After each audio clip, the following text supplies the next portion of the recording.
especial falando sobre problemas de saúde autolimitados, tá? Nós vamos também abordar as situações clínicas em que o paciente precisa ser encaminhado, tá?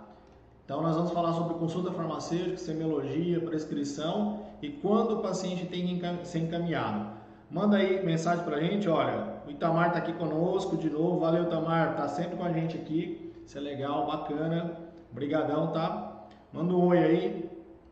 Vocês estão me ouvindo bem? Tá tudo certo? Vocês estão conseguindo me ouvir aí? Só me dá um retorno sobre isso, tá?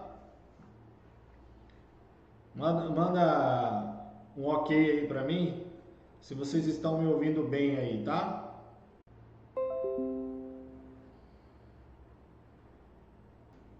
Então vamos lá, gente. Quando a gente parou aqui no programa de saúde autolimitado, eu falei para vocês que a gente tinha duas possibilidades. A primeira era uma situação onde o paciente ia ser encaminhado para um outro profissional, no caso aí o médico, eu posso encaminhar ele para o médico para ele fazer a consulta dele porque ele tem um problema mais severo, ou eu posso fazer uma resolução do problema de saúde com medidas farmacológicas e não farmacológicas através da minha consulta farmacêutica, tá? Então, quando a gente pensa nesse processo da consulta farmacêutica, é sempre importante que a gente entenda que o problema de saúde autolimitado, nós podemos auxiliar o paciente, auxiliar no problema dele, orientar e fazer a prescrição farmacêutica para esse paciente. Basicamente, quando a gente pensa em consultar, como é que funciona a consulta desse paciente? No mínimo 8 perguntas. Se o paciente chegou com um problema de saúde lá com você e você precisa saber quais são as complicações que ele está apresentando, a gente segue um padrão de 8 perguntas que você precisa fazer para esse paciente. No mínimo essas 8 perguntas, mas provavelmente vão ter outras perguntas que vai ser necessário que você faça para esse paciente. Primeiro, queixa principal, o que ele está sentindo, tá? O que ele está sentindo é essencial para entender o início do processo, por que ele te procurou, por que ele está falando com você e o que ele está apresentando nesse quadro específico. O senhor considera, na verdade, quanto tempo esses sinais estão aparecendo no senhor? Faz quanto tempo que o senhor está sentindo isso? Essa é uma outra pergunta essencial para entender quando começou o problema de saúde desse paciente. Se for um quadro crônico, que já faz muito tempo, que é uma alteração mais severa, talvez seja melhor pensar no processo de encaminhamento, tá? A outra pergunta importante, o senhor considera esse sintoma muito grave? Qual é a gravidade disso? Interfere no dia a dia? O paciente não está conseguindo respirar por causa da tosse? O paciente está tendo dificuldade mais severa até de falar muitas vezes, porque ele está tendo falta de ar muito intensa. A cefaleia faz com que ele pare todas as atividades, ele não consegue nem trabalhar no dia a dia. Isso é um sinal de alerta, um sinal grave, eu vou mostrar outros depois para vocês. Ultimamente, o senhor tem percebido algo na sua rotina que faz aparecer o problema ou aparece o problema relacionado a alguma coisa que o senhor fez no dia a dia?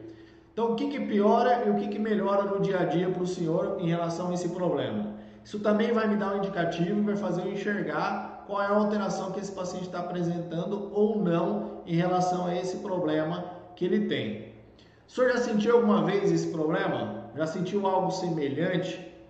Porque também pode me indicar que já é um problema que ele apresentou outras vezes, que já teve uma terapêutica específica e ele já melhorou dessa situação com aquela terapêutica, a gente pode até tentar repetir para curar o problema de uma vez. A outra questão é a seguinte: o senhor já está utilizando algum medicamento para o problema que o senhor está apresentando?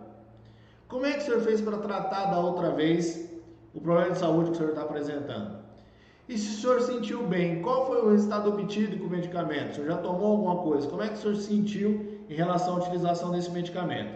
Então são perguntas importantes, que é as perguntas de base para qualquer início de conversa e anamnese farmacêutica. Então, de início de conversa, a gente começa a perguntar para ele, O senhor está sentindo queixa principal? Quanto tempo? Qual é a gravidade? Qual é o fator do ambiente que pode estar piorando ou melhorando? Se o senhor já teve isso antes, se o senhor já tentou tratar com alguma coisa, se esse tratamento funcionou ou não, e qual é a medicação que o senhor tinha utilizado da outra vez.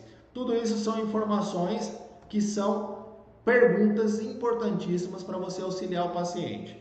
A outra situação são perguntas auxiliares, tá? Vou perguntar se o senhor tem algum outro problema de saúde, quais são as doenças de base. Esse paciente pode ser um paciente hipertenso, diabético, com ácido úrico, com dislipidemia, com dor crônica, com lesão, com um paciente que já infartou, um paciente que já teve complicações passadas. Isso pode estar repercutindo no problema de saúde dele agora. O senhor toma algum outro medicamento? O senhor tomou alguma outra medicação associada a isso? O senhor já toma algum medicamento de uso crônico? Também é importante para saber as doenças que ele está apresentando. E o senhor notou o aparecimento de alguma coisa estranha antes de aparecer os sintomas? Além do sintoma, apareceu algo estranho no senhor?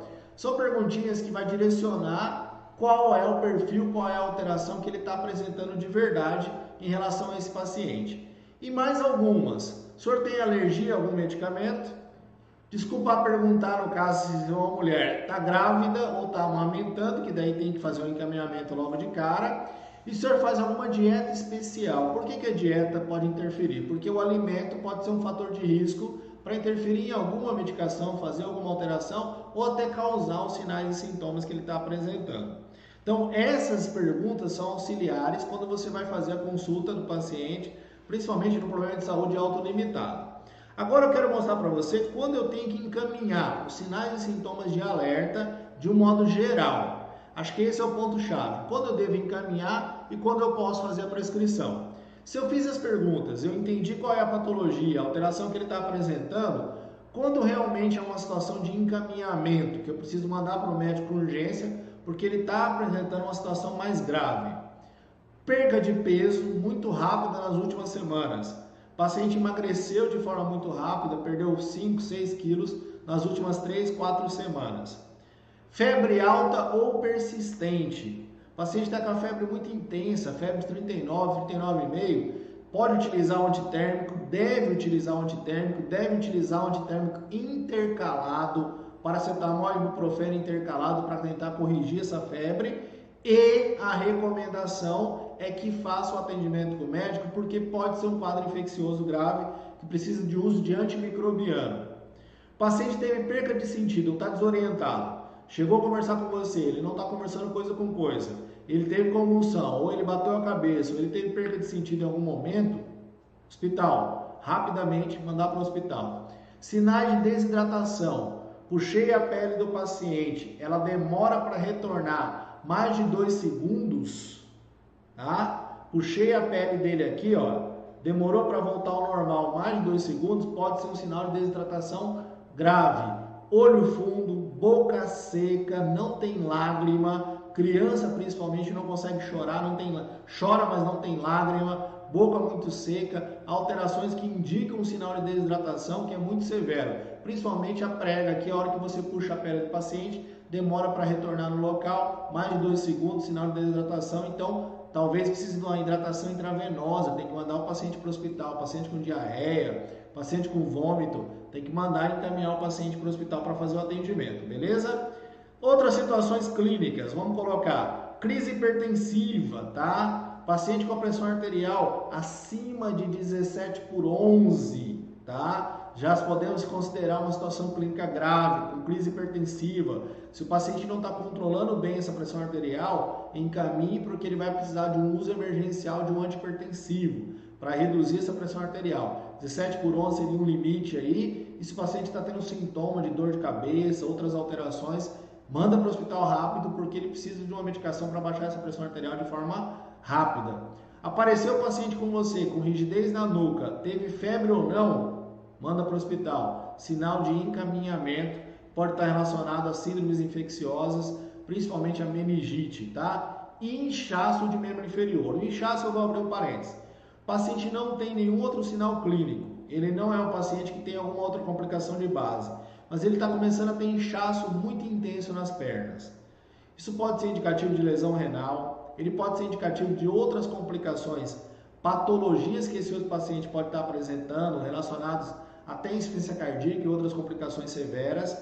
E se tiver esse edema nas membros inferiores que sejam muito intensos, que corre esse edema por toda a perna muitas vezes, precisa de um encaminhamento. Inclusive em algumas situações tem edema de uma das pernas, quando o paciente tem trombose venosa profunda, em algumas das pernas, ou quando o paciente tem, por exemplo, um quadro de picada de algum animal, de algum inseto especificamente, que pode estar causando essa irritação e pode estar causando esse edema, esse inchaço nesse paciente. Então, sinais e sintomas de alerta especificamente, ok? Sinais e sintomas de alerta em relação ao tórax, ao quadro respiratório, ao paciente que chegou para conversar com você e você começou a entender o quadro clínico dele. Dor no peito, falta de ar e chiado. Dor no peito com tosse é um indicativo de infecção, de lesão, de alterações pulmonares mais severas, então eu preciso de um encaminhamento. Pode estar associado à febre também, então é um quadro clínico talvez para um antimicrobiano e para o uso de uma medicação um pouquinho mais pesada. Falta de ar, como é que eu sei se o paciente está com falta de ar? Ele está com dificuldade de falar com você, ele não consegue pronunciar palavras completas. Esse paciente está apresentando um quadro de falta de ar mais severo, cianose, as extremidades estão roxas, tá? Esse paciente sente frio nas extremidades, ele tem uma dificuldade de circulação e de chegada do sangue até o local, ele tem alterações respiratórias severas, ele não consegue pronunciar frases completas, isso pode ser um indicativo de quadro clínico severo e grave de encaminhamento. Chiado muito intenso, catarro com sangue também, se o paciente está apresentando tosse, e quadros de arritmia ou tosses persistentes. Ritmo de coração alterado, encaminhamento também. Tosse persistente há mais de 2 semanas, encaminhamento também. Tosse comprida e catarro com muco, principalmente esverdeado, que pode ser indicativo de infecção. Os olhos, se você olhar o paciente, sinais e sintomas oculares, olhos vermelhos, redução da perca e da acuidade visual, visão dobrada, chamada diplopia, ou visão borrada, é indicativo de alterações que podem ser severas. O paciente pode ter glaucoma, o paciente pode estar passando por um quadro hipertensivo severo, o paciente pode ter uma lesão inflamatória no olho, uma infecção ocular que seja mais grave. Então, é um sinal de encaminhamento, nós não vamos fazer prescrição farmacêutica para esse paciente. Ouvido, dor muito intensa, com secreção, principalmente secreção amarelada, redução da capacidade auditiva, ou hipersensibilidade, ou zumbido, também é um indicativo de algum sinal de complicação mais severa. Se o paciente está tendo dor intensa com secreção ou com outras alterações do ouvido, ele precisa avaliar para a utilização de uma medicação específica, muitas vezes antimicrobiano, para combater aquele quadro infeccioso. Então eu preciso fazer o encaminhamento dele também nesses sinais e sintomas de alerta. E sinais e sintomas de trato geniturinário. Então eu estou mostrando para vocês de uma visão geral quais são os sinais e sintomas de alerta para o paciente ser encaminhado. Sangramento vaginal, dificuldade para urinar, sangue na urina, cistite, com dor abdominal lombar, cistite acompanhada de febre, secreção uretal e secreção vaginal. Vou dar um destaque para vocês em algumas coisas aqui. Sangramento vaginal durante a gravidez. Tchau. Grávida, vai para a médica resolver o problema lá. Sangue na urina. Pode ser indicativo de lesão do canal da uretra, lesão renal. Depende muito do perfil, precisa de um exame de urina para avaliar a presença das células, das hemácias na urina. E aí eu vou dar um destaque só para vocês entenderem aqui uma interpretação do exame. Quando eu tenho hemácias que podem estar alteradas, formato dessas hemácias, elas aparecem na urina de forma alterada, pode ser indicativo de lesão do rim, lesão renal especificamente, na parte do rim especificamente, e não do trato urinário baixo, não da bexiga e da uretra. Quando eu tenho as células, do sangue presentes na urina, que são células normalmente hemácias íntegras, pode ter sangramento do canal da uretra ou da bexiga, ou de lesões da bexiga. É mais comum essas infecções serem relacionadas à cistite, a infecções da bexiga. Mas quando o paciente tem uma cistite, vamos colocar a situação clínica, o paciente chegou lá com vocês com dor lombar, com dor nas costas. E você perguntou para ele quando começou, quais são as alterações, se tem alguma outra alteração que está associada. No caso ele falou, olha, eu estou fazendo xixi vermelho, ou xixi com uma coloração diferente. Ou você investigou, fez uma pergunta específica e ele falou para você isso. Alteração com presença de sangue na urina, tá? E com dor lombar, pode ser um indicativo de infecção com pielonefrite. Então o paciente chegou com dor lombar, é sempre importante na anamnese eu entender se ele não tem outro sintoma associado. Coloquei para vocês lá no início essas perguntas lá. Sintomas associados. Ele tem algum sintoma associado? Ele está tendo dor nas costas, mas o que mais o senhor está sentindo? Tá? O senhor está urinando normalmente? Está funcionando tudo certinho? O senhor teve algum sinal, alguma alteração, uma ardência, uma dor, alguma outra alteração durante as vezes que o senhor foi urinar? Porque a dor lombar ela pode ser uma simples dor lombar relacionada ao sistema muscular, mas ela pode estar relacionada a uma dor causada por uma infecção, por causa de uma pielonefrite. Então, o paciente tem ardência na hora de urinar, pode ter sangue na urina, que pode modificar a coloração da urina. Esse paciente pode ter essas alterações e ele pode ainda ter febre. Se eu tiver infecção urinária, cistite, no caso da infecção na bexiga, no canal da uretra lá, você tem esses sinais e sintomas, mas se ele apresentou febre, isso é sinal de alerta. Possivelmente ele tem uma infecção do rim especificamente. E mais um detalhe aqui importante que a gente precisa sempre ficar atento, tá? Paciente com essa dor lombar que apresenta infecção urinária, normalmente a dor ela se mantém, ela é intensa e ela se mantém constante. Não é igual a dor muscular que quando você muda de posição ela melhora ou piora.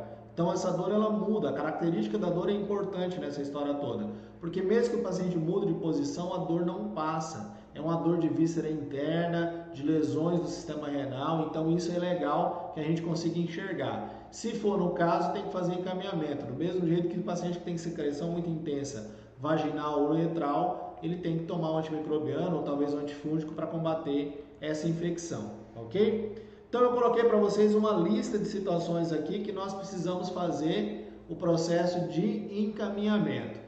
8 perguntinhas no início, comecei a entender a situação, comecei a saber o que o paciente tem, quadro clínico, faço mais algumas perguntinhas adicionais, consegui ver que o paciente tem um problema de saúde autolimitado, não vou precisar encaminhar, não se encaixou nenhum quadro clínico mais severo, tá? Não precisa encaminhar, é uma coisa mais tranquila, vou prescrever para ele. Tem que saber prescrever e tem alguns detalhes na prescrição farmacêutica, tá? Quem tá aí comigo aí, olha, manda um oi aí para mim.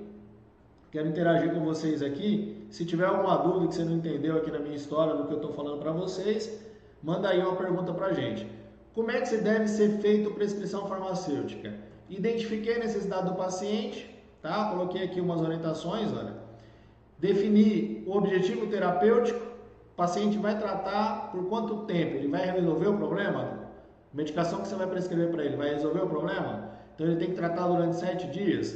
Vou usar o exemplo da dor lombar. O paciente teve uma dor lombar relacionada ao sistema muscular. Não é cólica menstrual, não é cólica intestinal, não é infecção. Eu descartei as possibilidades e é uma alteração muscular porque ele estava fazendo atividade física, fez de mau jeito, errado, e ele precisa da medicação agora para melhorar essa dor muscular que ele está apresentando. Identifiquei a necessidade do paciente, ele vai tomar por quanto tempo essa medicação? Coloco na receita o tempo de prescrição. Indiquei para ele fazer a utilização da medicação X de 8 em 8 horas, de 12 em 12 horas, durante 7 dias e prolongar por mais 7 dias caso tenha o benefício, caso o paciente sinta melhora, tenha resultado clínico. Porém, no meio do caminho, no terceiro dia ou no segundo dia, eu vou falar com o paciente para ver se ele está melhorando ou não daquele problema. Então ele vai usar a medicação por 14 dias. No meio, eu preciso ver se está tendo uma resposta boa, mas logo no início eu já vou fazer uma pergunta para ele se ele sentiu algum benefício. Começou a tratar o remédio para essa dor muscular, com 3 dias ele já vai estar melhorando um pouco, com 7 dias ela vai estar quase desaparecendo e se necessário ele pode tomar até 14 dias a medicação para completar o tratamento. Escrevi a minha redação bonitinha lá da receita, coloquei o horário, a dose, como ele vai tomar a medicação, é com água, é após alimentação, como é que tem que ser feito. E eu vou avaliar os resultados a partir daí, combinado? Mostrei aqui, olha, receituário para vocês aqui, olha. Terapia farmacológica, nome do paciente, endereço. Terapia, o que tem que ver? Concentração, comprimido, forma farmacêutica, comprimido, líquido, dose, via oral, normalmente, frequência e duração do tratamento. Quanto tempo ele vai tratar esse problema? Ah, é por 10 dias, é por 7 dias, é por 3 dias, é por 5. Você faz o tratamento por tantos dias para conseguir combater a infecção ou a lesão, desculpa, que o paciente está apresentando. Terapia não farmacológica. O que eu posso recomendar para esse paciente? Será se fazer uma compressa quente ajuda numa dor muscular? Será se fazer uma compressa gelada pode diminuir o edema e melhorar essa dor muscular? Então eu posso colocar como recomendações não farmacológicas. E outras orientações que podem ser relevantes, né? O paciente pode ter uma modificação na forma dele deitar para diminuir essa dor que o paciente pode ter, a utilização até num procedimento de exercício com acompanhamento mais adequado para ele não ter mais lesões, a recuperação do paciente também, o uso de um calçado mais adequado para ele fazer atividade física. Ele pode colocar as recomendações específicas lá, vou colocar a minha assinatura e vou colocar as informações do meu carimbo lá embaixo para poder registrar que eu estou fazendo essa prescrição pro paciente. Então, juntei tudo, gente. Olha aqui, ó. Fiz as minhas perguntinhas no início, avaliei se tem sinal ou sintoma. Se tiver sinal e sintoma, que são sinais mais severos, mais graves, eu vou mandar o paciente lá para o atendimento, para o encaminhamento médico, vou escrever o meu encaminhamento bonitinho para ele lá, dizendo, olha, paciente fulano de tal, chegou com uma queixa X, apresentou tal e tal sintoma e ele tem esses sinais de alerta aqui, ó, né? Tá com dor, ela está com sangue na urina, possivelmente, ela tem febre, a paciente tem apresentação desses sinais e sintomas, que são sinais e sintomas de alerta. Manda para o médico já vai ter uma visão legal e ele vai ver o quanto que você já entende de todos os processos de avaliação clínica e ele vai aplaudir esse trabalho de encaminhamento seu, que você foi responsável, correto e você direcionou o tratamento da maneira adequada para esse paciente, tá? Tratamento não é simplesmente dar medicação, pode ser tratamento de orientação, pode ser tratamento de encaminhamento, tratar o paciente para que ele seja encaminhado e para que ele receba a terapêutica adequada ou que ele tenha que fazer um exame específico para fazer um diagnóstico específico do problema de saúde que ele está apresentando, tá? Depois que eu terminei a minha consulta, o paciente tem um problema autolimitado, já consegui fazer a minha prescrição, o que eu vou fazer? Avaliar o paciente e acompanhar a situação clínica dele. Primeira avaliação, 2 dias depois da consulta. Segunda avaliação, 1 semana depois. E até o final da terapêutica eu preciso falar com esse paciente. Ele é meu. Eu fiz uma relação de fidelidade com ele. Eu prescrevi e eu preciso saber se está dando certo ou não. Então eu vou falar com o paciente 2 a 3 dias depois que eu fiz a prescrição. Com 1 semana, se o tratamento durar mais de 1 semana, eu vou falar ainda no final do tratamento. Então, 2 a 3 dias, 1 semana, e se tem uma terapia mais longa, de 2, 3 semanas, talvez tenha necessidade, eu vou falar com ele no final do tratamento também, para entender se está dando certo, se funcionou tudo belezinha, ou se teve alguma complicação. Isso é pós-venda, isso é acompanhamento farmacoterapêutico também, e isso é um procedimento vinculado à consulta farmacêutica. Você vai consultar, mas você fica responsável pelo paciente para entender o procedimento e a terapêutica dele até o final, beleza? Na prática, problema de saúde autolimitado, essas situações clínicas que a gente vai mostrando para você aqui e a gente consegue fazer essa consulta desse problema de saúde autolimitado e o manejo terapêutico dele. Então, a aulinha de hoje aqui, olha, direta, objetiva, só falando sobre o problema de saúde autolimitado. Perguntinhas iniciais, 8 perguntas básicas, mostrei lá para vocês. Perguntas auxiliares, mostrei sinais e sintomas que são de encaminhamento e são de emergência e a prescrição. Se tudo bateu certinho, você vai fazer a prescrição. Vou prescrever com uma terapêutica adequada, vou colocar dentro da receita as recomendações não farmacológicas e ainda vou inserir o tempo de tratamento para esse paciente. Finalizei essa etapa, qual é a outra? Acompanhamento. Falo com o paciente 3 dias depois que eu prescrevi, falo com o paciente 1 semana depois e falo com o paciente no final da terapêutica. 3 etapas aí, 4 etapas. Primeira, avaliação e anamnese farmacêutica, avaliação, né, clínica do paciente, saber a doença, saber o problema que ele apresenta. Segunda, avaliar os sinais e sintomas de alerta para ver se tem necessidade de encaminhar. Terceira, prescrição farmacológica e não farmacológica. Quarta, avaliação clínica da terapêutica e acompanhamento farmacoterapêutico até finalizar todo o processo em relação ao problema de saúde que ele estava apresentando, ok? Fechou? É isso que a gente consegue fazer no processo de avaliação do paciente com problema de saúde autolimitado. Todo mundo que estava aí, eu vou agradecer por vocês estarem aqui comigo, e se tiver